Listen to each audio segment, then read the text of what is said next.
and he pats himself on the shoulder, and that's called forgetting God. Because a person who thinks that he has all these great things about him, not realizing that he's only a blood and flesh, he only has what God gives him. If God gave it, God could take it, and he is totally dependent on God's benevolence and kindness. Person's intelligence, person's strength is all in God's hands. A person thinking like that is not arrogant and is not going around thinking that I'm it and I'm so smart and I'm this, I'm that. The I is taken from a capital I to a small I. And that's the difference between arrogance and humility. Gava and anava. Gava is arrogance, anava is humility. So a person who goes around speaking lashon hara about other people, many times it's because he thinks that he's greater than everybody else. And I speak about him, he speaks about him, he has that fault, he has that fault. I don't have any fault, I'm great, no problem with me. The whole world has problems. Goes on speaking bad about people, gossiping. So he is liable and in the great danger of going against this law. Don't forget Hashem. Don't think you're so great and you have all these great attributes and everything wonderful that the person thinks he has. A lot of people think they have, they don't even have it. But even the person does have it. He has a lot of great things about him. Still, he has to realize that God can take it away in a second. He's in God's hands every minute of the day. So if he does not think that way, and he goes on talking about everybody else, he is in the danger of transgressing the law of the Torah. Don't forget God. Those are the words of the Torah. Shomer lecha, shmir. Be careful.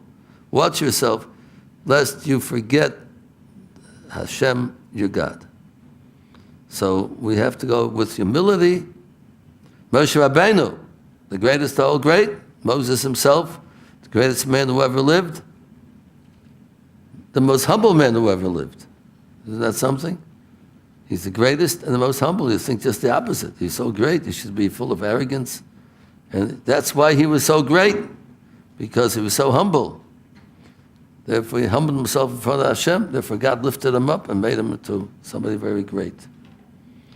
So, we have a statement in the Talmud and the Gemara. Hashem says to the arrogant person, I and you cannot live together in the same world. You're pushing me away. You think you are your own God. And therefore, you don't need me. So therefore, we're in two different planets. So that is another thing to think about. A person who gossips a lot and thinks a lot about himself. Another law in the Torah, one of the don'ts of 365, a person might transgress when he is a gossiper and a lashon hara person. Lo yischal Hashem kodeshi. You should not profane my holy name. Make my name profane, make it chulin, make it cheap. Cheapen that. That would be a more simple, down-to-earth word. Don't cheapen my holy name, God says. Now, how do we cheapen God's name? Just before, how do you forget God? How do you cheapen God's name? What do you do to do that? Sounds a very, very awkward, terrible sin for a person to cheapen God's name. Included in that, there are a few things included in that. One of the things included is that person who sins and doesn't have any real physical pleasure out of it. The person has physical pleasure and he sins, so he has some kind of way out. You know, he has the Yetzirah, he is within ourselves, we have evil pushing us, pulling us to do an evil act. People have different desires to do things they shouldn't do. So it's not cheapening God's name. We really would like to do God's will, but we have this pulling of desire, pushing of desire to do. Our body wants this type of food and this type of vacation and this type, all different. Our body wants all the different things. So there's a physical desire that's pulling us and pushing us to do things we shouldn't do. But Lashon Hara, there's no physical pleasure speaking Lashon Hara. The body doesn't get derive any pleasure from speaking Lashon Hara. So therefore, so get a hold of yourself, mister. What are you talking Lashon Hara for? Your body is not even pushing you. It's not a physical pleasure that you're deriving from speaking Lashon Hara. So control yourself. So if you don't, the person doesn't control himself, that's like cheapening God's name for a thing that don't even such a desire for. Your body's is not craving for it, it's not pushing you for it, and you still do it. That's called Chil Hashem. You're cheapening God's name. God tells you don't do it. So listen to God. He's creator. He told us what he wants us to do. He has our good in mind. Listen to him. Because you want to speak Lashon Hara, there's not even a physical desire. That's called cheapening God's name. That's another thing a person could be transgressing when he's a gossiper and speaks Lashon Hara.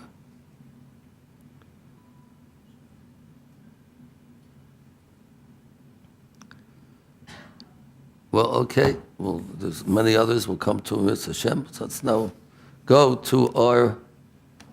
We didn't go through. Oh.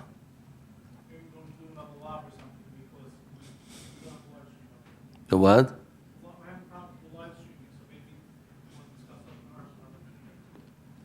Oh, some sort of Lashon Hara things? What? Oh. Okay. Another possibility, the person could transgress by speaking Lashon Hara or listening to Lashon Hara.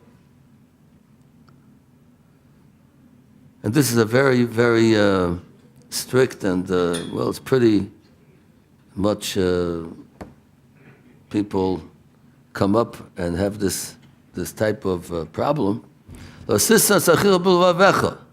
You should not hate your brother in your heart. You're not allowed to hate anybody, dislike somebody. Now, how is a person, what has to be done for a person to be transgressing this one of the 365 don'ts in the Torah? If a person talks nicely to somebody, yes, how you doing? Yeah, nice conversation. And as soon as he goes away from him, he speaks badly against him to somebody else. He talks, oh, that guy, this and that. You just spoke so nice to him. You showed him that you like him, that everything's fine. And now you go behind his back and speak bad things about him. That person is transgressing. That means that you dislike him in your heart. In your heart. If you dislike him, tell him. If you have anything against him, tell him what you have against him. So then, at least he knows where he's standing. Maybe he'll say, you did something against me. You spoke against me, you embarrassed me, whatever. And you don't tell him. We know we have that, maybe we might be guilty of it ourselves. We see other people guilty of it. You have complaints to somebody else and you don't want to tell them. Keep it in your heart and tell other people, not him. So Hashem says that's wrong. If you have something against somebody else, let him know. First of all, maybe you made a mistake. We know it happens very often. We have some type of impression about something, and once we get to the bottom of it, we see it was a mistake. It never happened. That's not what the person meant. It's not what he said. So on and so on and so forth. So this is something that we have to give the person the benefit of the doubt, to give him a chance to excuse himself. Maybe he'll say, I never did it. Or he might say, yeah, you're right, but I'm sorry. Forgive me, I'm sorry what I did. And give him a chance to make the thing corrected. Not just, and there's some people in their whole life, they have people, something against somebody else. They have anger against somebody else. And the whole thing was wrong. They made a mistake. It never happened. It wasn't the way they thought it was. But they keep a grudge, and that is forbidden. You're not allowed to keep a grudge without giving the person a chance to be able to take himself out of your idea of something wrong that he did. This is a chibah vavecha. Do not keep hate in your heart. Speak it out. Of course, besides that, a person has to have we're supposed to like people and not hate them. But this particular law of hating means only if you tell the person and he knows you have something against him, then you don't have to transgress this. But if you speak lashon hara against him, and you speak against him, and you show him to his face as if you like him, as if nothing's wrong, that's a very big sin for a person to do.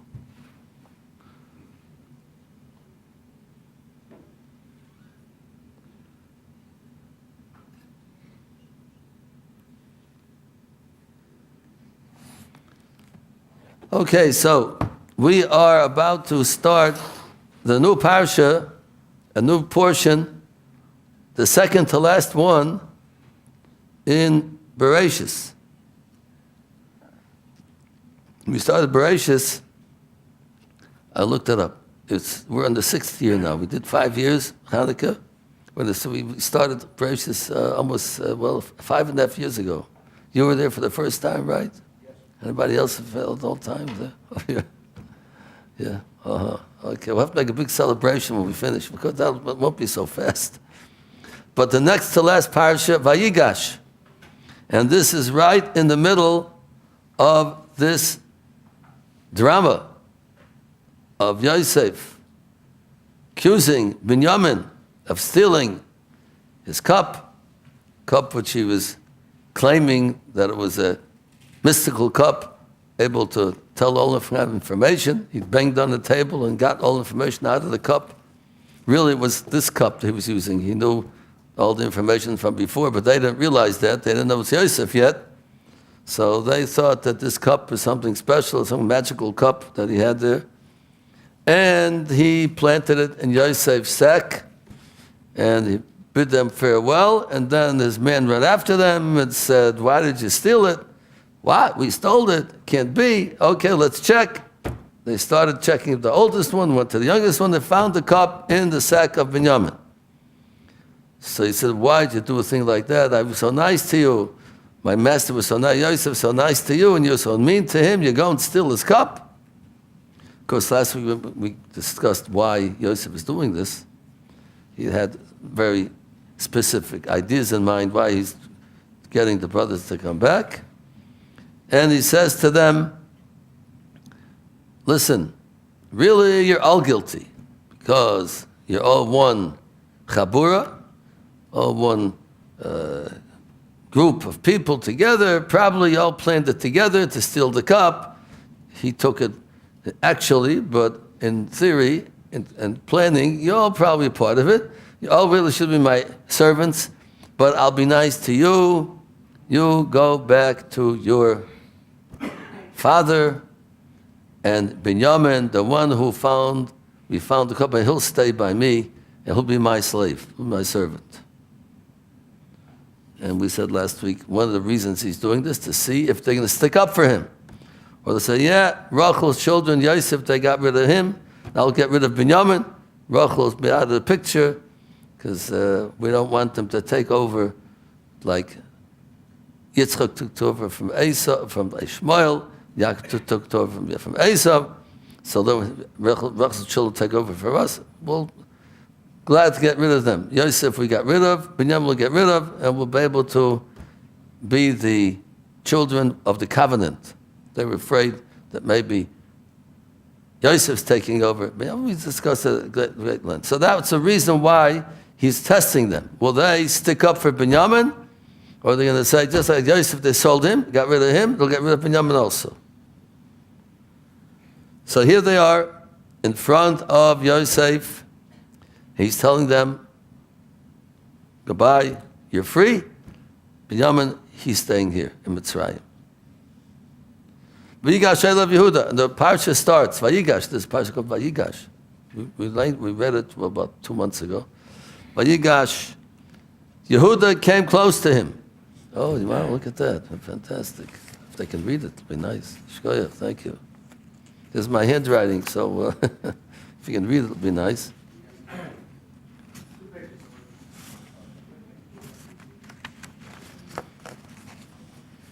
I usually send this into the office, and they type it up and make a nice copy of it. This time it didn't go through for some reason.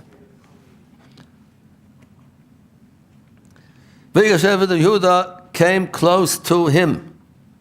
He came close to Yosef. Don't forget, why Yehuda? Remember, Yaakov did not want to send Binyamin down to Egypt. Something's going to happen to him. He was afraid something's going to happen to him. He couldn't be able to bear the fact that his son Binyamin, besides Yosef, is gone, and Shimon is gone, Binyamin also gone. He said, no. Finally, Yehuda came and said, send him with me, and if I don't bring him back to you, I'll sin to you forever and ever, eternal sin to you. I'll be punished for the rest of my life. We have to have food. There's a famine in the land. We have to go back to Egypt and get some food, but we can't go without Binyamin. Yaakov said, I'm not going to send Binyamin. Something might happen. So he put himself on the line and said, if I don't bring him back, I'll be sinning to you the rest of my life in this world and the world to come. So Yehuda now is faced with this promise. If he's going back to Yaakov without Binyamin, he's going to suffer more than anybody else from all the brothers. So he's the one who went to Yosef and was the one to talk to him, to convince him, to plead with him, to beg him, because he was into this more than anybody else. Now we find the word vayigash. The word itself means coming close. But our rabbis tell us the word vayigash in many places has a different connotation, why you come close. 3 things we find coming close. Piyus, the number 1 thing, but of course it's not numbered over. Number 2, piyus, tefillah, milchama. Piyus means to appease.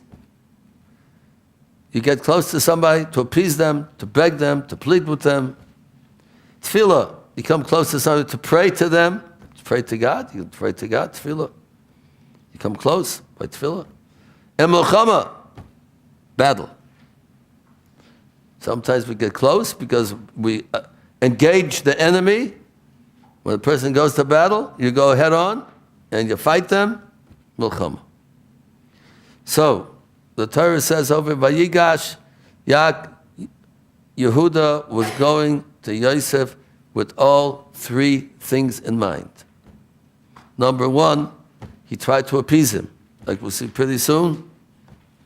He told him different things, like we see right away, the words that he used to Yosef to appease him, to get him to let Binyamin go, to leave him. Tefillah, he begged him, pleaded with him. We'll see soon how he brought out the point. But if everything fails, milchama, they were ready to take on Egypt. The brothers were very strong, and they had God behind them. They always felt they had. And they were ready. If Yosef doesn't give Binyamin back to them, they're not going home without him. They're going to take on the whole Egypt. They're going to fight the whole Yosef with Paro, with all the. That was the last resort. And this is really what we as Jews in Golus are supposed to work on, having things that are against us, to stop them, to avoid them, to keep them from happening. The Jews who are out Golus all the years, in every country that we went to, there's always been different decrees against the Jews. And the way we're supposed to conduct ourselves is with shtadlus, with a diplomacy, not to fight. When we're in Golus, we're not supposed to fight. The nations of the world, that's part of Golus, part of the punishment of being Golus. We don't fight. We try to backdoor diplomacy. and try to go to the government and send shulchim and not to go. We're going to fight you. That's not what. When we on our land, we have our own king. Then we can be more active and more brazen and more strong and more outspoken when we have our own land, when we have our own kings, our own courts. But we're in Golus. We're supposed to act with diplomacy and try to appease and to beg and to plead, and that's part of Golus, part of our punishment of Golus, that we can't come out strong and show we're special God's children. You have to do this, and we're going to fight you. We don't do that. And this is as a last resort, if we have nothing else to do, if we have to. Here's some people. I like when they say the Jews, when the Germans came and they put them, they should have fought, but stood by like cowards. These people are so silly. Over there, they have the people with guns at their head, ready to shoot them. These people are saying they should have fought. I mean, it's so silly what people say. They don't even know what they're talking about. But naturally, if worse comes to worse, there was a Warsaw uprising. Sometimes the ghetto they did uprising when they had no other resort. That they fought. Some people got out, whatever it is. But that is not the first step that we do. The first step we do is diplomacy and try to make things happen in a peaceful way and not to fight. And that's what Yehuda tried to do. That was not the first choice, to fight. They thought to be victorious what they fought. But that's not what they wanted. At first they wanted to appease, to explain, we'll see right away. To plead, to beg, we'll see right away. If nothing helps, then you have no choice, then you got to fight. But that's the last choice.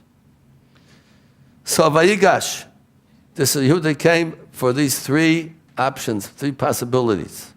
Number one, number two, and if they don't work, number three, fighting. And Vayichar Abcha Bavdecha, he said to him, I'm quoting, he said to Yosef, thinking, not knowing it's Yosef yet, right? I want to speak into your ears. Listen to what I'm telling you, and don't get angry at me. So why should he get angry at him? He wants to speak to him. Right? We have number three. You should not get angry at your servant, speaking to about himself. Shetiber ita kashais, number four, because he spoke to him harshly. He came to Yosef, and he spoke to him harshly, because he knew that this is not a kosher thing that's happening. He knew Binyamin didn't take the cup. He knew it's a frame up. He knew it was a planted. And he didn't speak so nice to Yosef as if, we're guilty. He didn't want to speak to him that way. He said before, God is punishing us. We didn't do this. It's punishment from God, whatever. So he spoke to him harshly, but with respect. And he said, therefore, don't get angry at me, even though I'm speaking harshly to you. Because I'm pouring out my heart, and I have to tell you what I'm going to tell you. Ki chamoicha kafarai. You are in my eyes like Pharaoh is. Now, what do you mean by that? It's a simple translation. Means you're a very respectable person. You're very outstanding. You're a very honored person in Mitzrayim, the second in command, the second to the king. You are in my eyes like Pharaoh. So therefore, I realize I have to respect you. So I'm speaking harshly to you. So I don't want you to be angry at me, because I have to say what I have to say. But there's a deeper meaning to this. Okay, the next, Lilkais Olav. He warned him. You think you're going to get away with taking Binyamin to stay by you? If we'll go back a few hundred years, well, on our learning, we'll go back a few years, when we studied about this about 3 years ago. If you remember that Avram Avinu, Sarah, his wife, when they went down to Egypt, and they went to Eretz Pelishtim, they went twice. Sarah was taken away from Avram. Avram said, it's my sister. He didn't want to say it's his wife, because he knew they'll kill him. They wanted to take Oorah, was a beautiful woman. They're going to take her. They'll kill him, and the king will take us for a wife. So it's my sister. They shouldn't kill her. And Paro saw her, and they took her to his palace. And he was punished. He got saras. He got this, like similar to leprosy. So he said to him, you think you'll take Binyamin, you'll get away with it? My great-grandmother, Sarah, Paro, another Paro like you, I don't know if it was his grandson of his, took my grandmother for one night, a few hours, and look what happened to him. And you're going to take Binyamin. What's going to happen to you? Don't think you'll get away with this. What's going to happen to you? What happened to Paro? You don't take the children of Israel, of Abraham, Yitzchak and Isaac, and make stories about them and take them into captivity. God is going to stick up for them. You'll be punished severely, like Paro was punished. So he said it in a nice way, but he's telling him in a sort of, in a hinting to him, you're as great as Paro. I'm so giving you honor, and so special person. But he said another connotation. Paro, you're like Paro, just like your great-grandfather Paro was punished because of Oorah. You'll be punished for taking Binyamin. So don't think you'll get away with it. He's telling him strong words over here. So now he started talking to him, appeasing him. You asked us, do you have a father or a brother? And we came down to Mitzrayim to buy food, right? It was a hunger. We came to you and we asked for food. We're buying food. Everybody's coming down from all over the old countries. There was a famine. They're coming from all over. And you asked us, do we have a father or brother? What do you ask us for? You have to say, do we have any money? You should have asked us. You want to buy food? You have money. Why did you ask us if we have a father or a brother for? Something you see from the very beginning, you had a plan over here. You had bad thoughts. You wanted to start up with us. What did you ask a question like that for if we're coming to buy food? It was a conniving kind of conversation. He had something, some agenda over here when we came down, asking us. So we have over here, Rashi says, Lochem Overach, were we trying to make a shidduch with you? When you ask somebody what your father and your brother, about your family, if you want to, we're asking to marry your daughter, we're trying to marry a sister, we're making a shidduch, we came to Mitzrayim to make a shidduch, to marry into our families, marry each other. We came down to buy food. What are you asking about our family for? Our father, our brother? It doesn't make any sense. So if you're going to marry somebody, you ask about the family. If you come to business with somebody, you don't ask about the family. So you see from the very beginning, you had other things. There's something that you had in mind over here that we don't know what it is. But you, from the very beginning, you saw us, you treat us differently, you ask crazy questions, and there's something up your sleeve. So you're not innocent over here.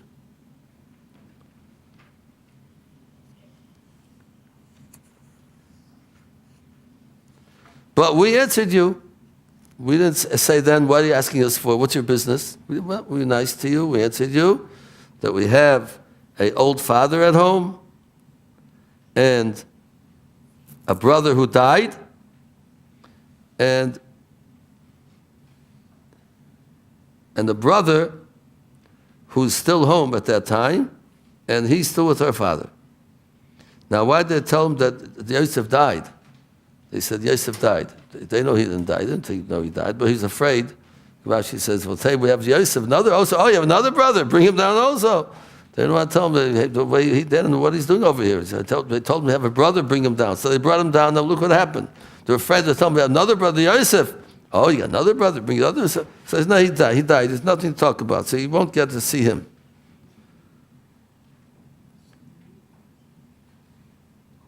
So he told us, if he doesn't come down, don't see me anymore. I have to have Binyamin to come down. If you don't bring that brother down, you cannot come, no for food, no nothing. Don't reappear in Mitzrayim. We went up to our father and told him the words of my master, of what you told us. And our father said to us, go down and buy some food for us. A little bit. maybe he won't be so angry, maybe so particular. It's just a little bit of food. We need food. The hunger is getting stronger and stronger.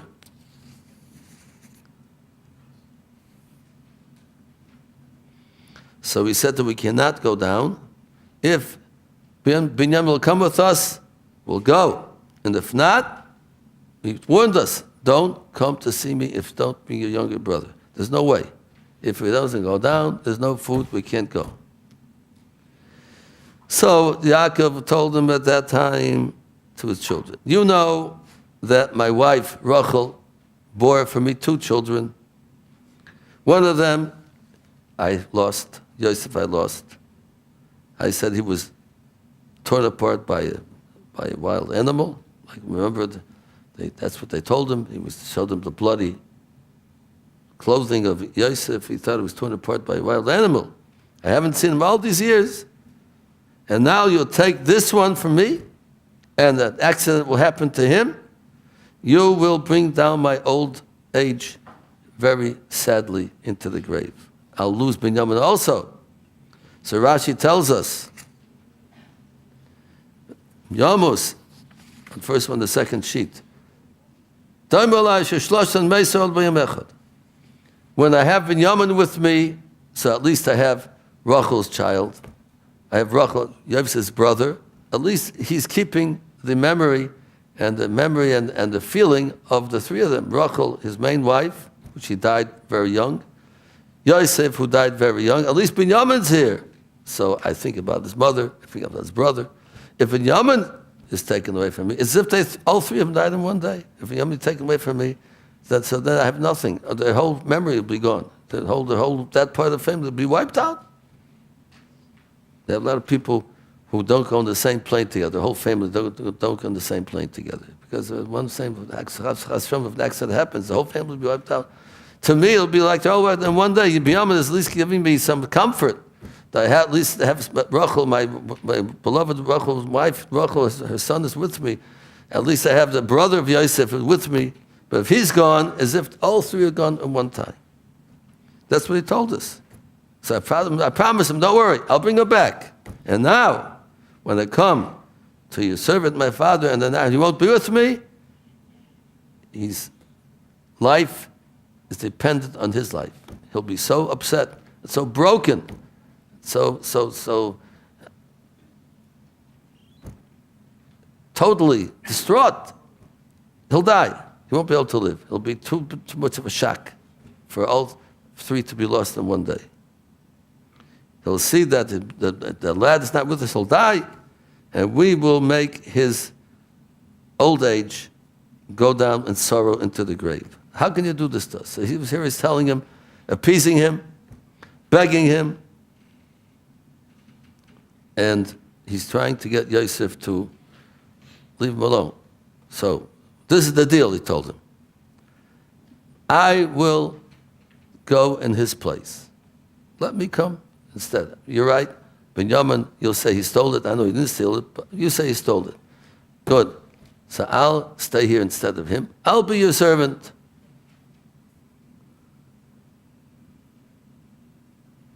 L'chol davar. I'm better than him in everything. Yehuda was the strong one in the family, right? Yehuda was the strong one. He told him, you're looking for a servant. I'm better than him in everything. I'm better than him at Gvura. I'm stronger than him. L'mulchama. I'm better than him to go to battle. I can battle better in your army. I'll fight for you. Shamish, to serve you. All 3 things, I'll do a better job than he'll do. Let me stay. Let him go over to his father, and I'll stay in this place. And you'll have a good servant, a better servant than him.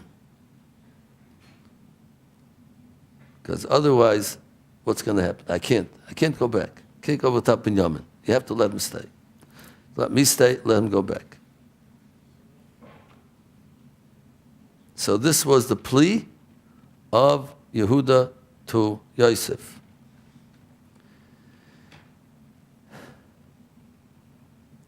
Now we're coming to the climax of this great historical event in the Jewish nation. Yosef is about to reveal himself. Yosef could not stand to have everybody standing around. He didn't want strangers, all the Egyptians, to hear him reveal himself to the brothers, and they'll find out that they sold him. He didn't want the Egyptians to know about this whole thing. So he said, Vayikra, and he called out, Hatziu kol ish me'olai. Next to last. Take out everybody from me. Everybody should be removed from this room. Just the brothers should stay. Everybody else to get out of here. I don't want them to be around. Called out in a great, strong voice. Hatziu, remove everybody. Nobody stood. Yosef commanded, everybody left the room. And Vayita is called Bevchi. And he called out in a loud voice, in a crying voice. People were by the door listening. What in the world is going on over here? This became the interest of the whole city. What's going on? These brothers coming down, going back, accused. What? And they were listening by the door. They left, but they didn't just go home and go to sleep. They were very curious to know what's going on. He started giving out a crying voice, sobbing voice. The whole Mitzrayim heard, and the house of power heard. They heard Yosef was crying. He was crying, something going on over there. Yosef was crying. He cried a few times before, right? He ran and went to the room, but nobody should see him cry. Remember, 2 times before, he got very emotional and ran out to cry. This time he didn't do it privately. He gave out a crying voice. And next week we'll see what happened. So, right now we're up to our questions here and online, if we have any questions. Any questions from within? Second, please.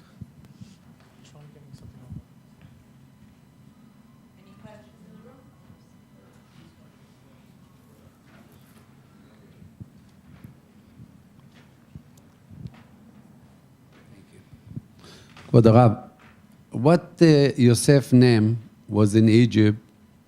I mean, when they came, they didn't call him by name or... Paro called Tzofnas Paneach. Tzofnat Paneach. That's why when they came, Paro gave him a special name, meaning he uncovers secrets. Tzofnat, Tzofun. Kidding. Paneach, the man who discloses, uncovers, interprets secrets, because he told him his dream, what it meant. So he gave him Tzofnas Paneach. Now, Paneach, maybe it's an Egyptian word. Rashi says we don't find any word in the whole Torah, Tanakh, Paneach. Tzofnas we find mitzofun. Paneach, there's no word in the whole Torah that says Paneach. It might be Egyptian or whatever it is, but it means he uncovers the secret things. Thank you. Yeah.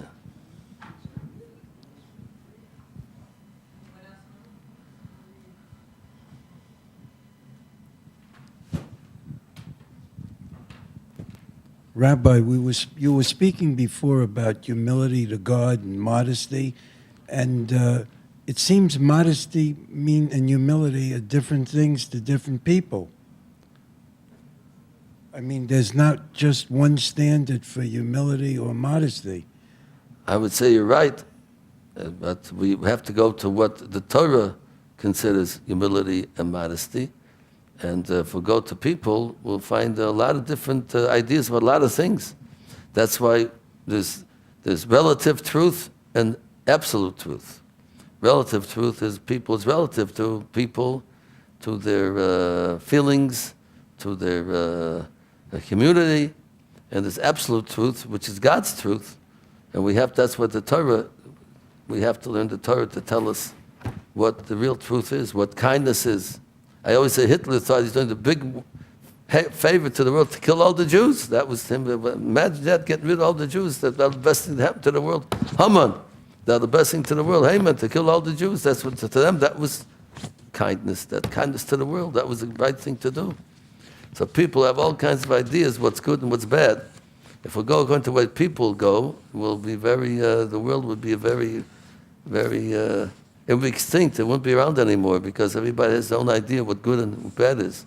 That's why we have to go into the Torah to tell us what good and bad is, what kind is, what humility is, what arrogance is, all these things with the Torah. It's God's absolute truth that we see through the Torah. But you brought a good point. It's a very relative kind of idea of modesty and humility and so on. Modesty in different ways. We say women have to be dressed modestly, and they all have different kinds of what's called modest and what's not called modest.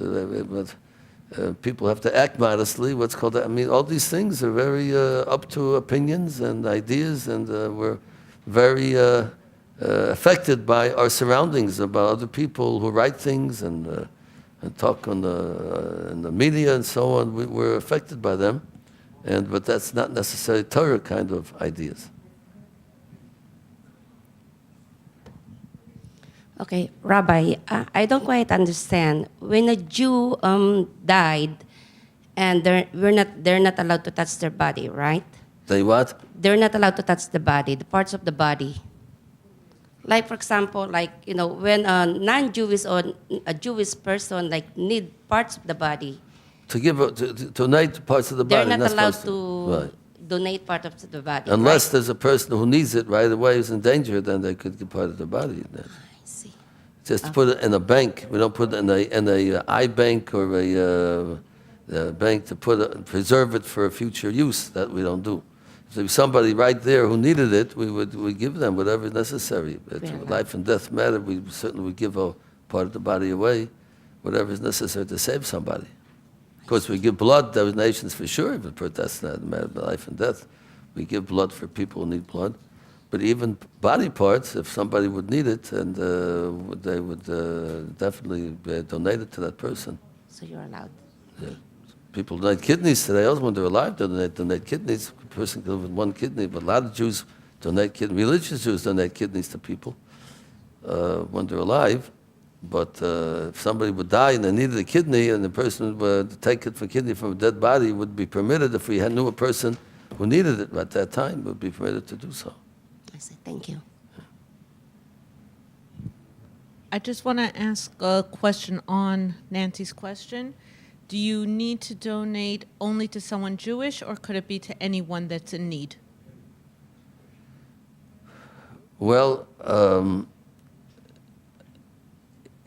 it would be permitted.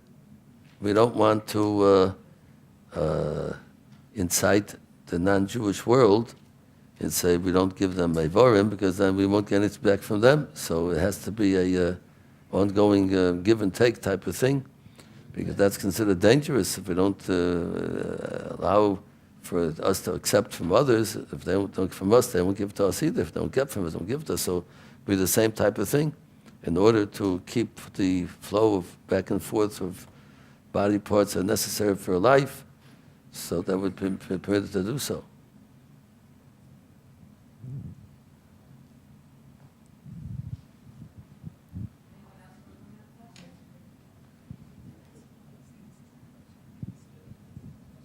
There's another question that actually I'm going to ask about Purim, which is coming up.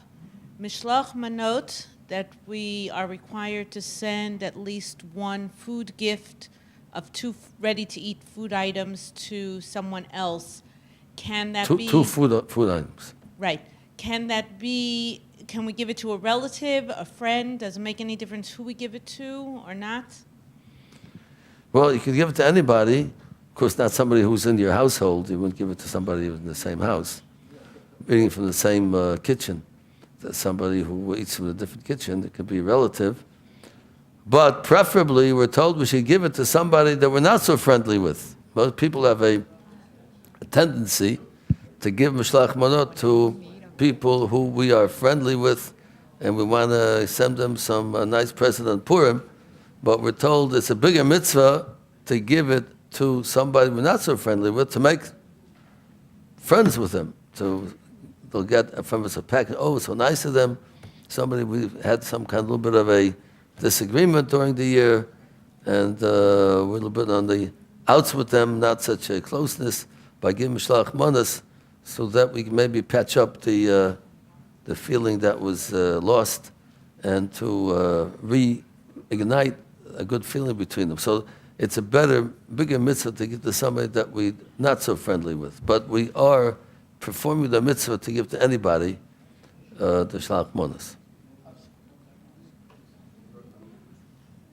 Not only that, we're told that it's a bigger mitzvah to give matanas lavyonim, to give to the poor, because a person can give to many people shalach manos, but people have a long list of shalach manos to give to all different friends and relatives and so on. But to poor people, we just give to you have to give to two poor people but the more you give on Purim, the bigger the mitzvah is. Hashem has the Rambam's words are, there's no greater pleasure to God than for us to help the poor people, to give them tzedakah a whole year. So in Purim for sure, it's better to spend money to give to the poor rather than spend a lot of money to buy shalach manos to give food packages to people. Even though we have to obligate it to at least one person, 2 food items. Of course, next week we'll talk about Purim. I hope to talk about Purim, the laws of Purim, and but maybe I'll mention now, I'd like to mention every year, we're discussing giving to poor people on Purim, at least 2 poor people, to give them something to be able to enjoy on Purim. So in case you don't know any poor people, I would be the one to take, you give me money to me, I give it out on Purim to poor people who need the money. So next week if you come, and it will be, if you want to make me as your agent to give out the money, like you do every year, it would be accepted next week, and I'll be giving it out on Purim for those people who don't have their own poor people to give to. I have a lot of poor people that are depending on it, so anybody who has money to give will be very appreciated by people getting it. Yes, sir. One second. There was somebody else with the mic before you, but that's okay. Oh, sorry. Yeah, we were just talking that what happens if the person's in a coma and he's not dead yet and they need body parts? Are they allowed to do it if the person's still, the heart's beating? No. Unless it's a part of a person that its life is not dependent on it. You're allowed to take a kidney from him because he can live without one kidney. But you cannot take a body part which is life and death. I'll explain. No.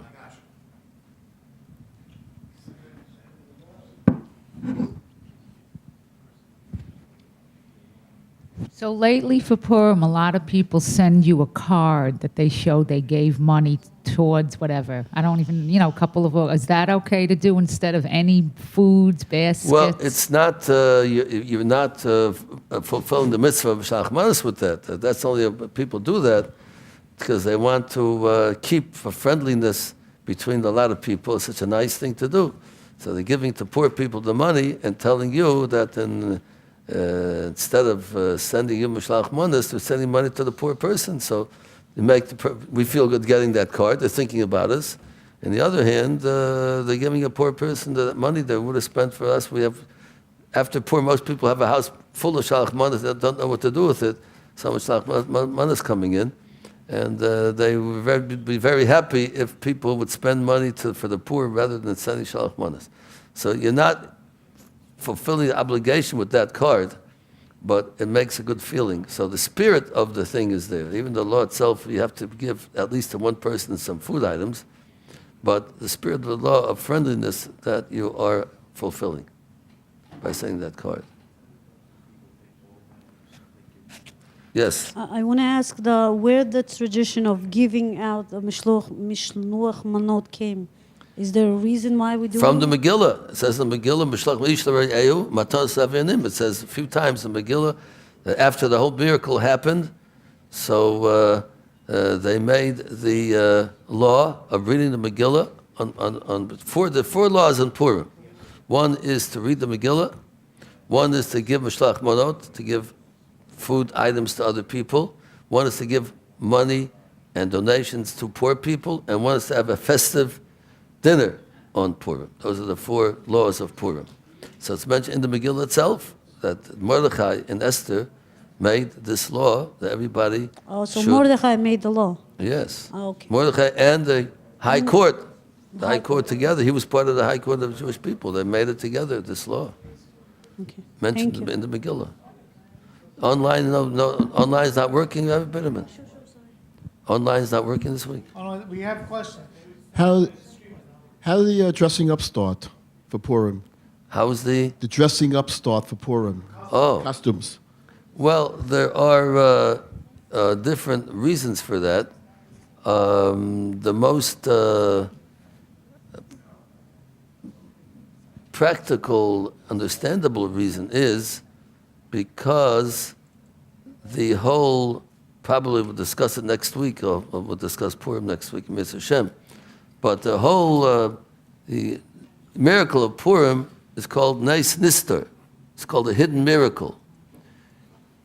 All the other holidays were open miracles. Passover, Pesach, there were open miracles, blood, frogs, splitting of the Yam Suf, of the Split Sea, firstborn dying. It was miracles, open miracles.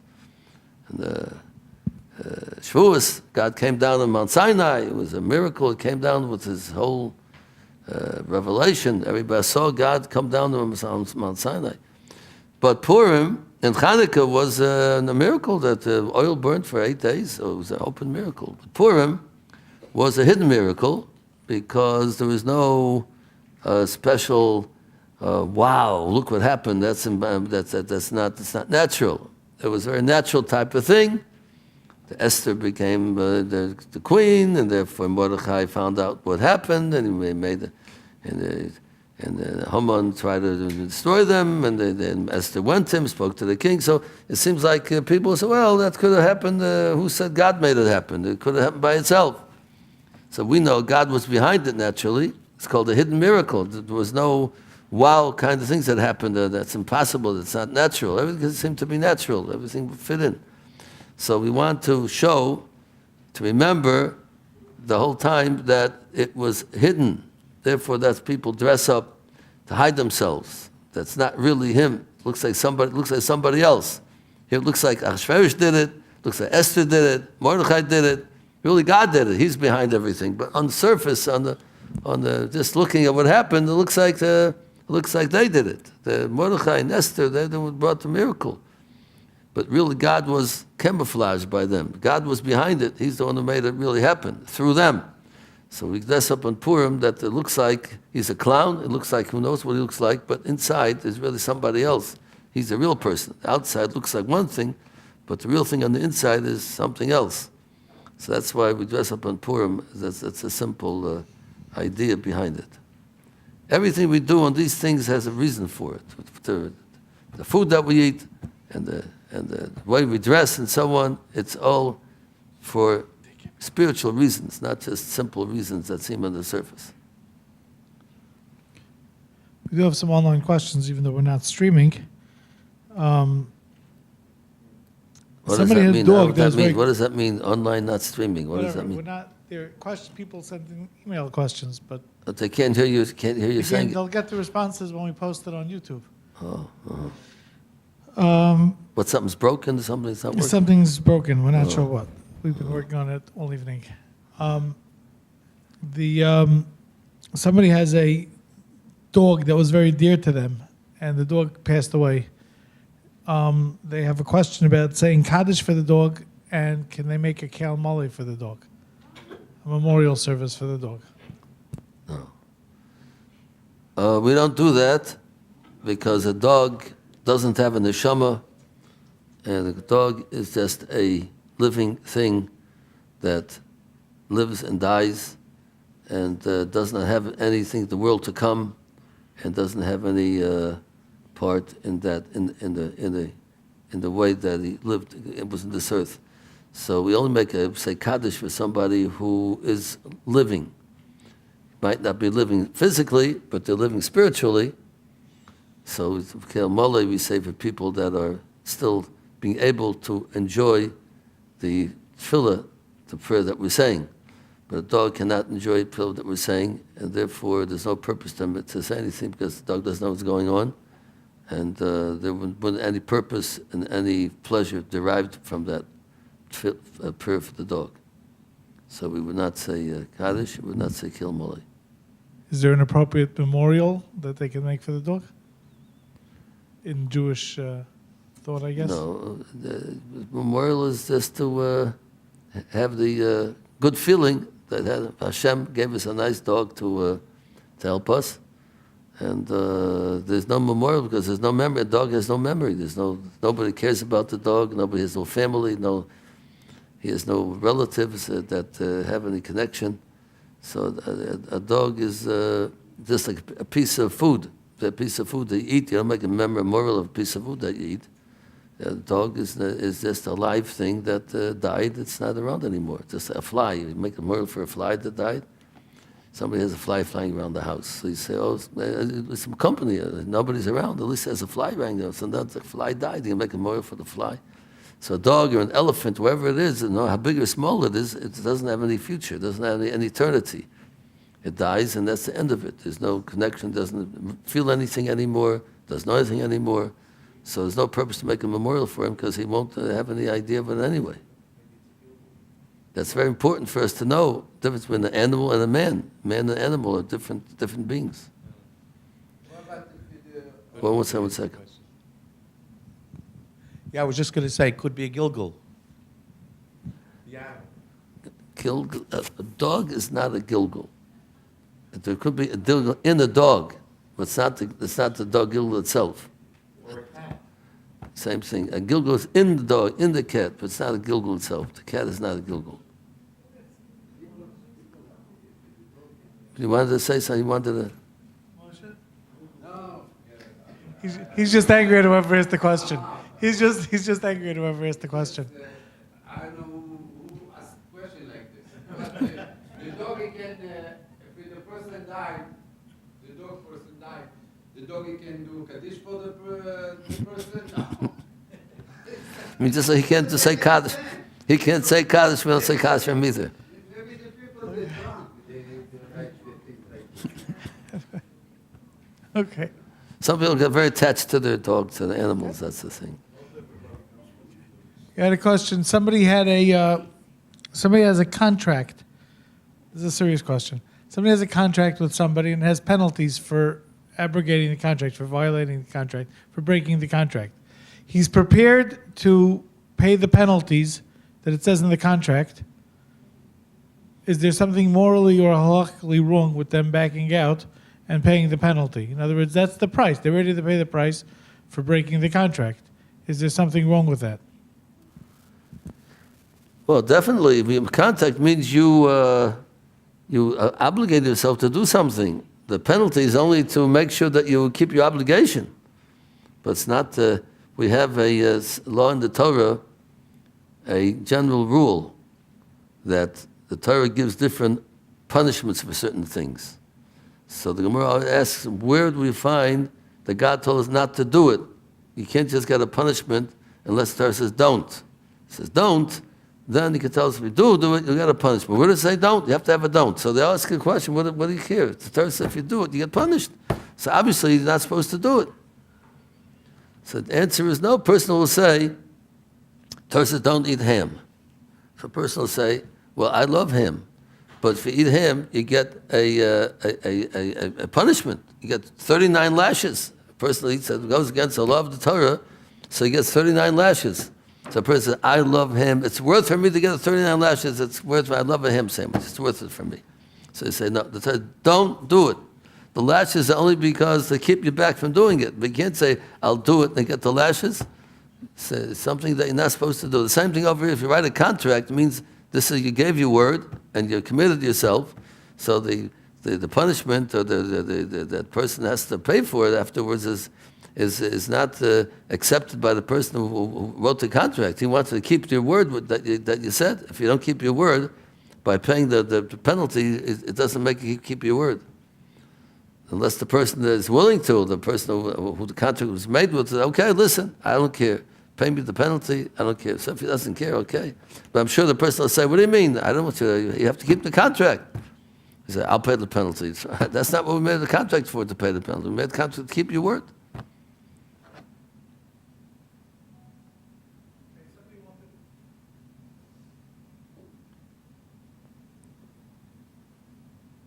Okay. Somebody wanted to know how we know that God was behind the Purim story. Behind the Purim miracle? Yeah, the Purim miracle. It was all natural. This ties into what Rabbi Mintz said before, actually. But they want to know. Maybe it was just events that happened, and that's it. Well, there's no such thing in the world. We don't believe that anything happens by itself. Mikra, that is something, nothing happens by itself. We're told the person doesn't hurt himself, bang himself on the table and getting hurt doesn't happen by itself. It's only proclaimed from God in advance that's supposed to happen. Nothing happens. Person slips in the ice outside, chas v'sholem, and somebody gets hurt, somebody doesn't get hurt. It's not mikra, it's not a happening. It happens only because God made it a decree that's supposed to happen. On Rosh Hashanah, He decreed everything that's going to happen to everybody, and nothing happens by itself. So that's Jewish belief. So the Purim story for sure. Of course, we say, our rabbis, Esther men Torah minayin. How do we know Esther from the Torah? And we find a certain part. Maybe next week we'll discuss it next week and more. We'll talk about Purim. But we find in the Torah a reference to Purim, and it's not a thing that happens by itself. Nothing happens by itself. Everything it's part of Judaism. As true as Judaism itself, that's what we believe in. Nothing in the world happens by itself. And God watches over the Jewish people, all the generations, even though we're such a minority in the world, because God's watching over us. And nothing is, it just happened. Well, it has so happened, natural. That's all Darwin, all kinds of theories of how the world came about, happened by itself, and the different things in the world happening in the North Pole, the South Pole, and whether it happens in Australia, everything God's making happen. Nothing happens by itself. So that's a belief. It's not only Purim. There's no such thing as happening by itself. We have one last online question. There might be more questions in the room. Any questions in the room?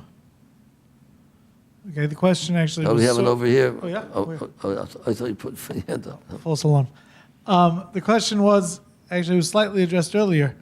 If someone invites people to their house to the Purim meal, do they fulfill their obligation of mishloach manos, of giving gifts of food to people, by having people over for the Purim meal? Well, it seems that they are free their obligation by doing that, but it's better not to rely on that, even though it's a reference in the Gemara that they did that. It's a whole question exactly what. It's better to at least one person to send 2 food items, and not to rely on inviting them to your house, even though if it happened that you couldn't do otherwise, that's all you can do, it would be pretty good. But it's not wise to rely on that. It's wise to at least send one shalach manos to somebody. Are we having a party next week? Are we having a Purim party? Actually, next week in Lakewood. Yeah, on, but not on Thursday. No, we don't have a Purim party here. We have a Purim party in Lakewood on Thursday, next Thursday. We encourage everybody to register and come. We also encourage everybody to go to our website and apply, at least, to see if you can get in for Pesach.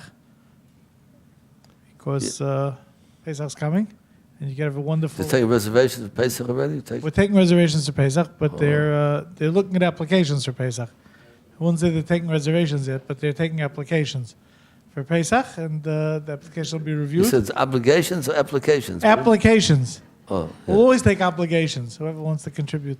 But no, they're taking applications for Pesach, so we encourage everybody to try to sign up. And I guess that's about it. There is one other question, but I think Rabbi Mintz will address it next week when he discusses Purim. So okay, next we'll have a Purim shmooze, discuss Purim and maybe we should have the like laws a of funny, Purim. maybe we should have a funny hat contest. Maybe we should encourage people to come like wearing funny hats. Everybody should come with the funny hat next week? That's a good Maybe. idea. I don't know. Rabbi Mintz, what do you think? Oh, we'll have some music. You'll play. Oh, okay, that sounds good. We don't want to have a full-blown party. No football. Just a We'll reminder. have some music, and we'll have some. We'll have some music, and we'll have warm up for the Purim for the next celebration day. on For the next night. Next night, the next 2 nights. Yeah. Well, the next 2 nights, right? Yeah. So, Are we having a funny hat contest? Or? Funny hat contest. Oh, maybe Taka. Funny hat contest.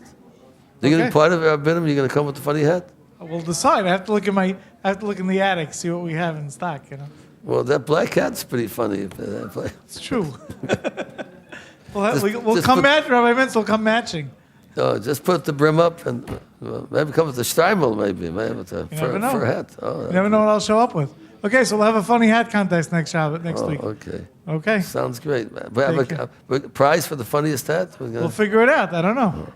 We'll have to discuss it after the class. Oh, tonight. okay. Very Okay, good. take care.